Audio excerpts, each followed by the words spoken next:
La grande interview sur CNews et Europe 1. Bonjour et bienvenue Jean-Paul Garot. Bonjour Madame Imbourg. Merci d'avoir accepté notre invitation. Vous êtes eurodéputé à Rassemblement National, également magistrat. Je vais le préciser à nos auditeurs et téléspectateurs qui peut-être pour certains d'entre eux vous découvrent ce matin. Vous avez exercé ce métier de magistrat pendant plusieurs décennies. C'est votre métier, c'est votre statut. Vous venez vous-même d'une lignée de magistrats. Vous connaissez donc la machine de l'intérieur, Monsieur Garot, c'est très important. Et votre réaction à la déflagration du verdict de Nicolas Sarkozy a largement été relayée, commentée. Je rappelle, vous avez affirmé n'avoir jamais rien vu de tel. On va en parler. On va également évoquer la réaction et le communiqué hier d'Emmanuel Macron. Mais tout d'abord, ce matin, sur une autre antenne, le chef du parquet national financier, Jean-François Bonnert, affirme qu'il n'est absolument pas dans le règlement de compte avec Nicolas Sarkozy. Il affirme aussi que tout lui donne raison. Tout donne raison au parquet national financier. Il détaille la piste du financement illégal libyen, en donnant des informations ou des éléments. Comment vous avez réagi à cette sortie ? Il a évidemment le droit et le pouvoir de s'exprimer, mais de donner de tels détails, quelle est votre réaction à cela ? Si vous voulez, il y a une certaine logique dans cette déclaration, puisque le parquet national financier était à l'origine, évidemment, de cette affaire. Cette affaire qui a démarré avec une grande célérité de la part du parquet national financier. Et donc, au cours de cette affaire, on a, à la sortie, si je puis dire, avec la décision du tribunal qui vient d'être rendue, 3 infractions sur 4 où il y a eu une relaxe. D'ailleurs, je crois que le parquet national financier fait appel justement parce qu'il soutient l'accusation. Il y réfléchit. Et donc le parquet, cas, oui. Le procureur national financier s'exprime soutenant la position qui est la sienne. Donc en cela, il n'y a rien d'anormal, mais c'est une position qui est la sienne. Bon, ensuite, évidemment, comme tout le monde le sait, il y a des contestations sur le fond en ce qui concerne ce dossier. Mais je n'ai pas, moi, à m'exprimer sur le fond de ce dossier. Il affirme en tous les cas, ce qu'a dit hier le président Emmanuel Macron, que l'état de droit, évidemment, il faut le préserver et que la démocratie est en danger. Le chef du parquet national financier dit cela ce matin. Alors moi, j'ai une autre idée de la justice. Comme vous l'avez dit, j'y ai passé une grande partie de ma vie professionnelle. Je viens effectivement d'une lignée de magistrats. Je connais très très bien son fonctionnement et j'ai beaucoup de respect pour l'institution, avec des personnels qui sont remarquables. Je tiens à le dire, que ce soit des magistrats ou que ce soit des fonctionnaires de justice. Donc cette haute idée de la justice, justement, n'empêche pas un certain nombre de critiques ou d'incompréhensions. Et là, par rapport à cette décision qui vient d'être rendue, j'ai effectivement une incompréhension. Encore une fois, je n'ai pas à statuer, à dire ce que je pense sur le fond, puisque je ne connais pas le détail du dossier. Mais si vous voyez, il y a une conséquence que je trouve absolument incroyable, que moi je n'ai jamais connue alors que j'ai présidé de nombreuses audiences correctionnelles. C'est une exécution provisoire sur un mandat de dépôt, c'est-à-dire une exécution provisoire sur de l'emprisonnement, alors que Nicolas Sarkozy donc, veut faire appel, qui va être rejugé en appel, et avec un mandat de dépôt qui va s'appliquer immédiatement. Oui, mais Monsieur Garot, la question a été posée ce matin au chef du parquet national financier. Il estime que ce n'est pas du tout une atteinte à la présomption d'innocence. Ben je considère que c'est plutôt une atteinte à la présomption d'innocence. Expliquez-nous pourquoi. Et parce que, très simplement, vous avez une application immédiate. Je ne veux pas rentrer dans la technique, mais vous avez un emprisonnement qui a été décidé par le tribunal, c'est bien sûr son droit, 5 ans d'emprisonnement, avec mandat de dépôt. Alors moi, ça m'est arrivé de décerner des mandats de dépôt, effectivement, à l'audience. Mais quand je décernais mandat de dépôt, c'était parce que la personne arrivait, parce qu'elle était menottée en général, on l'avait arrêtée, ou même elle arrivait libre, mais elle repartait avec un mandat de dépôt parce qu'il n'y avait pas de garantie de représentation, la peine était importante, donc il risquait de se soustraire à la justice. Donc voilà, mais a priori, avec Nicolas Sarkozy, il n'y a aucune de ces caractéristiques, et il est décerné un mandat de dépôt à effet différé. Alors ça, je ne l'ai jamais vu. Si vous voulez, je ne l'avais jamais vu, c'est une première. Non, je ne l'ai jamais vu en ce qui me concerne. Donc plusieurs décennies d'exercice. Je ne l'ai jamais vu. Soit on décerne un mandat de dépôt à effet immédiat, parce que les caractéristiques pour garantir l'effectivité de la peine, vu que la peine est importante, il faut garantir cette effectivité, hein, c'est ce qui est dit, je crois, par le tribunal, et donc on incarcère immédiatement, mais à effet différé, ça veut dire qu'on n'a pas peur, on ne redoute pas que Nicolas Sarkozy s'enfuit ou qu'il recommence. Bon, et donc du coup, mais alors comment se fait-il qu'on le fasse à effet différé ? Donc si vous voulez, cette mesure me semble assez particulière, d'autant plus atteinte à la présomption d'innocence quand même, parce que Nicolas Sarkozy va être incarcéré et il peut être innocenté en appel. Moi, j'ai le souvenir, par exemple, d'une députée qui était avec moi lorsque j'étais député national, Brigitte Barège, qui était maire de Montauban. eh bien, elle a été, dans un premier temps, déclarée donc inéligible, avec exécution provisoire. Et après, et en appel, elle a été, la Cour d'appel a réduit à néant le jugement, sauf que elle avait rendu son mandat et que la première peine, entre guillemets, était exécutée. Donc c'est bien une atteinte à la présomption d'innocence. Jean-Paul Garot, quelle est la situation actuelle? Nous avons un ancien président de la République qui a réagi dans les colonnes du JDD, qui affirme une nouvelle fois que l'état de droit est attaqué, que la France est quelque part attaquée, cet état de droit a été violé. Hier, le président de la République, Emmanuel Macron, dont on attendait la réaction, qui affirme ceci: l'état de droit est le socle de notre démocratie, l'indépendance de l'autorité judiciaire, son impartialité comme la protection des magistrats, c'est tout à fait normal, qui la rendent en sont les piliers essentiels. Est-ce que ça veut dire que critiquer ou interroger une décision de justice, c'est remettre en cause l'état de droit? Ou alors est-ce que vous estimez que c'est aller trop loin avec évidemment ces menaces de magistrats? Les menaces évidemment avec les magistrats sont condamnables au plus haut degré, et moi-même j'ai connu cela, donc je sais de quoi il en retourne. Donc ceci est indiscutable. Il faut le dire, c'est intolérable, inacceptable. C'est intolérable. Disons-le sur cette antenne indiscutable. Clairement. Par contre, la justice en général, si vous voulez, a une mission essentielle dans le fonctionnement de l'État. Et comme je vous le disais, j'ai un grand respect pour elle, ce qui n'empêche pas un certain nombre de questions. On a parlé de l'affaire de Nicolas Sarkozy, mais il y a une analogie avec aussi celle de Marine Le Pen, où là, il y a, donc par rapport à des infractions qui sont totalement contestées, il y a une application immédiate de l'inéligibilité qui va priver des millions d'électeurs de leur candidat à l'élection présidentielle si elle était appliquée telle qu'elle, avec exécution provisoire. Donc ceci est gravissime, alors qu'on est face à des présumés innocents. Attendez, c'est ça, selon vous, qui nuit à l'état de droit? C'est-à-dire si il y a une incompréhension de la part de la population, de millions de personnes qui ne comprennent plus ce qui se passe. En réalité, il faut répondre à cela. Il y a d'un côté, si vous voulez, une sévérité avec une intransigeance considérable, et puis de l'autre côté, un certain laxisme judiciaire qui n'est pas compris du tout par nos concitoyens. Alors vous parlez de ceux qui sont remis en liberté, de ceux qui ne sont pas incarcérés, mais souvent, que répondez-vous, Jean-Paul Garot, à ceux qui disent, écoutez, les mêmes qui se retrouvent, que ce soit Nicolas Sarkozy ou Marine Le Pen, entre les mâchoires de la justice, qui n'ont cessé de demander une justice plus ferme, quand eux-mêmes se retrouvent devant cette justice, ils veulent qu'elle soit moins ferme. Non, c'est pas une question de fermeté ou de sévérité, puisque personne n'est à l'abri, bien sûr, de la justice, et chacun doit rendre des comptes, naturellement. Mais c'est certains aspects. Encore une fois, je ne veux pas discuter de la culpabilité ou de l'innocence, je ne rentre pas dans le détail du dossier.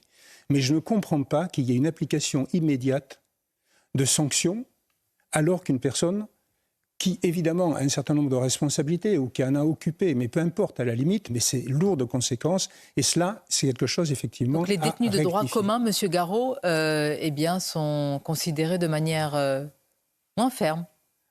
Les détenus de droit commun, en fait, si vous voulez, quand on regarde cela, et ça, c'est un des gros problèmes, je dirais, de la justice, c'est qu'il y a des différences considérables dans les traitements, en fait. Et nous avons, par rapport à ce qui est appelé le laxisme judiciaire, nous avons des lacunes considérables. Et dans ce qu'il convient de faire, il faut reprendre, en fait, beaucoup de choses, me semble-t-il. Encore une fois, sans mettre en doute les capacités, la volonté des personnels. On va y venir sur le sursaut de certains. Ce n'est pas évidemment toute la justice, on n'essentialise pas. Mais quand ceux qui attaquent la police, par exemple, on a pensé à ce qui s'est passé récemment, ne sont pas allés derrière les barreaux, contrairement à ce qu'on évoque pour Nicolas Sarkozy et d'autres, est-ce que ça vous interpelle? Est-ce que ça vous choque? Bien sûr, bien sûr. Comment vous l'expliquez? Vous voyez, le fossé qui s'est creusé entre les citoyens et leur justice, le fossé qui s'est creusé entre les policiers, les gendarmes et la justice, est assez considérable. Moi, l'une des raisons pour lesquelles j'ai voulu m'engager justement en politique, c'est pour essayer d'être utile, parce que le fonctionnement de la justice est utile au fonctionnement de l'État. C'est-à-dire, c'est un pilier régalien de l'État. Et on ne peut pas avoir des pouvoirs en lutte contre les autres, parce que sinon, c'est notre démocratie, effectivement, qui est en danger. Donc cette incompréhension, elle existe, et il faut y remédier. En ce qui concerne ces mises en liberté, là, il faut parler un peu du fond. Et en ce qui concerne le fond, ça vient de loin. En réalité, ça vient de très très loin. Ça fait une bonne quarantaine d'années qu'on a insufflé dans le corps judiciaire une philosophie pénale, en quelque sorte, une certaine, j'ose pas dire le terme, idéologie, qui fait que tout est concentré sur l'intérêt du délinquant. L'intérêt du délinquant avant tout. La réinsertion sociale, à tout prix, je dirais. À tout prix, ça veut dire aussi au mépris de la victime. Justement, c'est là où, bien sûr, ça commence à poser problème. Les victimes, évidemment. Donc cette direction qui a été prise, cette individualisation forcenée, je dirais, qui consiste à dire la détention, c'est l'exception, tout est fait pour éviter l'emprisonnement, parce que pour la gauche, l'idéologie, le syndicat de la magistrature, par exemple, eh bien, le monde parfait, c'est un monde sans prison. Moi, je suis d'accord avec le monde parfait. Malheureusement, nous ne vivons pas dans un monde parfait. Jusqu'à quel point, Jean-Paul Garot, cette philosophie, cette idéologie, pour reprendre vos mots, a imbibé tout le système et tout le cœur de la justice? Parce qu'elle a été enseignée dès la faculté, à l'École nationale de la magistrature, tout au long par des décisions de jurisprudence, par des décisions de jurisprudence européenne et autres. Vous avez vous-même occupé un poste important à l'École nationale de la magistrature. Vous avez déjà eu à faire face à un tel enseignement, si je puis dire? Alors moi, j'ai occupé des positions, évidemment, dans plusieurs fonctions. Mais moi, j'ai toujours lutté contre cela. Parce que je disais très clairement, et à l'audience, bien entendu, et ailleurs, qu'il n'y a pas que l'aspect individualisation de la peine qui compte. Il y a l'aspect protection de la société. Le magistrat, il est là aussi pour protéger la société. Mais attendez, M. Garot, c'est-à-dire que cet aspect-là, essentiel quand même, a été mis de côté pendant 40 ans. Alors, il ne faut pas être trop caricatural, bien entendu, parce que, heureusement, ce n'est pas le cas partout, mais il est intégré dans un certain nombre de décisions. Et si vous voulez, on le voit dans les peines qui sont prononcées. Si vous voulez, les peines qui sont prononcées. Si vous voulez, entre le moment où la peine encourue, la peine prononcée et la peine exécutée ne sont pas du tout les mêmes. Il y a un système d'érosion de la peine, un système de peine dite fondante, si vous voulez. Moi, il est absolument urgent de revenir à un autre principe qui est celui de la certitude de la peine. Comment on peut revenir à cette lucidité, finalement, et ce respect de la victime? Par exemple, on parle beaucoup de la politisation de la justice, de certains magistrats. Faut-il interdire aux magistrats de se syndiquer, même si dans le bloc de constitutionnalité, vous le savez mieux que moi, évidemment, c'est la liberté syndicale. Faut-il recruter différemment à l'École nationale de la magistrature? Est-ce que ce sont des pistes qui vous paraissent assez solides? La politisation de la justice impose, me semble-t-il, que les syndicats ne soient pas politiques. Voilà. Alors des syndicats professionnels, bien sûr, et il y en a, nous les connaissons, mais il y a un syndicat très politisé qui est celui, évidemment, de la magistrature, syndicat de la magistrature. Rappelons-le, qui a participé notamment activement à la fête de l'Humanité, cela donne une couleur politique. Voilà, qui a affiché le mur des cons, dans lequel il y avait notamment le père d'une enfant assassinée. Donc, si vous voulez, à partir du moment où on a une telle conduite, de tels mots d'ordre, ou d'ailleurs dans les statuts originels du syndicat de la magistrature, il est dit que l'acte de juger est un acte politique. À partir du moment où on appartient à un tel syndicat, on ne peut être suspecté de partialité. Or, le propre même de la justice, c'est l'impartialité. Donc il faut bien entendu enlever tout ce côté politique. Alors, il faut faire quelques petites réformes, si on le veut. Je pense qu'on le peut. Il y a le Conseil supérieur de la magistrature qui a aussi un pouvoir en la matière. Et si on vous entend, c'est une révolution. Un exemple, qu'un des officiers de police judiciaire qui a contribué à l'enquête du parquet national financier laïque des publications de Mediapart avec l'une des magistrates qui a jugé Nicolas Sarkozy a politiquement manifesté contre l'ancien président. Est-ce que vous y voyez là des signes manifestes de cette politisation? En tout cas, c'est des suspicions. Et c'est des choses qu'il faut lever. Ce sont des doutes qu'il faut lever pour qu'il y ait une bonne justice. Donc ceci peut exister, ceci peut être mis en œuvre. Mais si vous voulez, c'est un travail de plus longue haleine. Dans un premier temps, il y a des réformes certainement urgentes à faire par rapport au laxisme judiciaire. À droit constant, il est possible de faire un certain nombre de choses. Il y a des choses déjà qui existent dans notre droit. D'ailleurs, moi, je suis à l'initiative, par exemple, de tout ce qui concerne la dangerosité des délinquants. Ça fait près de 20 ans que j'ai... excusez-moi du terme, sorti cela dans un rapport que j'ai remis au Premier ministre et qui était à la documentation française, qui s'appelle « Réponse à la dangerosité ». En 2002, effectivement. Ouais. Et donc tout ceci, je l'ai fait. C'est d'ailleurs un mécanisme qui a été validé à l'époque par le Conseil constitutionnel, mais que Mme Taubira, quand elle est arrivée au pouvoir, s'est empressée de restreindre, bien entendu, mais qui existe toujours. Donc, et qui permet de garder sous surveillance des gens particulièrement dangereux. Nous n'avons pas le droit, les magistrats, et les responsables politiques, dans les lois qu'ils font, nous n'avons pas le droit de remettre dans la circulation des gens qui sont dangereux et malheureux. Et il faut dire les choses telles qu'elles sont. Il y a malheureusement, je suis le premier à le regretter, des gens qui ne sont pas réinsérables. Voilà. Qu'en fait-on ? il faut les mettre évidemment hors d'état de nuire. Et pour cela, ça existe. Nous avons dans les cas les plus graves la réclusion criminelle à perpétuité. Je suis favorable à une détention perpétuelle, avec quelques correctifs, avec quelques évaluations de dangerosité. Mais si vous voulez, dans ma carrière professionnelle, j'ai connu, alors que j'étais juge d'instruction, un individu qui avait d'abord été condamné à 20 ans pour un crime, puis ensuite qui avait recommencé, qui avait été condamné à perpétuité. Et la troisième fois, dans l'affaire que je traitais, il avait tué 2 personnes, je vous passe les détails, et il a été condamné à nouveau à perpétuité.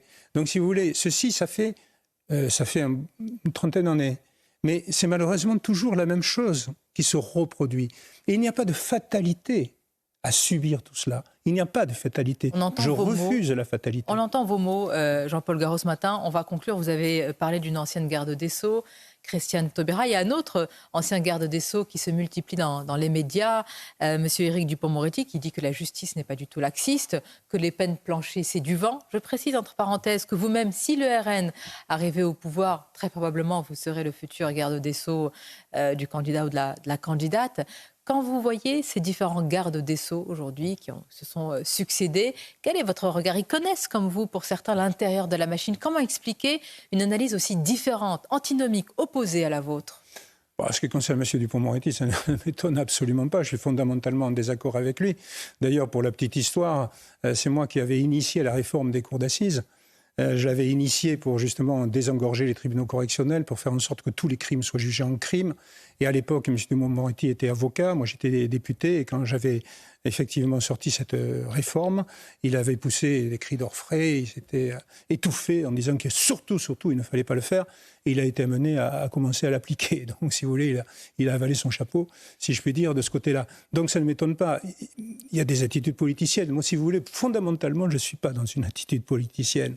Je suis un magistrat qui a des convictions, bien entendu, qui, quand j'ai décidé de faire de la politique, j'ai laissé mon métier de magistrat et j'ai fait de la politique. Je suis allé là où c'était le plus difficile. Je porte un certain nombre de convictions. J'aime passionnément la justice et passionnément mon pays. Donc, je veux être utile. Voilà, et je pense qu'il y a beaucoup à faire. La tâche est rude, mais on est très décidé. Si vous deviez, en quelques mots, conclure sur les 3 piliers de la justice nécessaires, sinon vraiment il y aurait atteinte à la démocratie, quels seraient ces piliers, Jean-Paul Garot? Des piliers fondamentaux sont les piliers, bien sûr, de la sécurité, de la protection, évidemment, des victimes, en ce qui concerne le pénal, de la célérité, de la rapidité des décisions et, bien entendu, comme je vous l'ai dit, de l'impartialité. Merci, Jean-Paul Garot. Merci d'avoir été notre invité. Je vous souhaite une bonne journée.